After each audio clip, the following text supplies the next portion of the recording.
സാക്രമെൻറ്റോയിൽ നിന്നും ബേ ഏരിയയിൽ താമസിക്കുന്ന മകൻ്റെ വീട്ടിൽ വന്നതാണ്.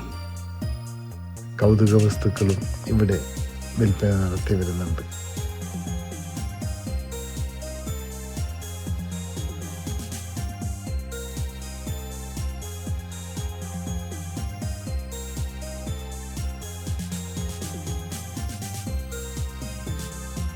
ഇതൊക്കെ വീട്ടിൽ വേണ്ടുന്ന വെജിറ്റബിൾസും മറ്റ് സാധനങ്ങളും കൗതുക വസ്തുക്കളും എല്ലാം ഇവിടെ സുലഭമായി കിട്ടുന്നുണ്ട്.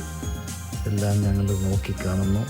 എല്ലാവരും വളരെ സന്തോഷകരാണ്. ആൾക്കാർ ഓരോ സാധനങ്ങൾ നോക്കി തിരഞ്ഞെടുക്കുന്നു. ഇത് എല്ലാ ഞായറാഴ്ചയും ഇവിടെ നടന്നു വരുന്നുണ്ടെന്നാണ് ഇവർ പറഞ്ഞത്.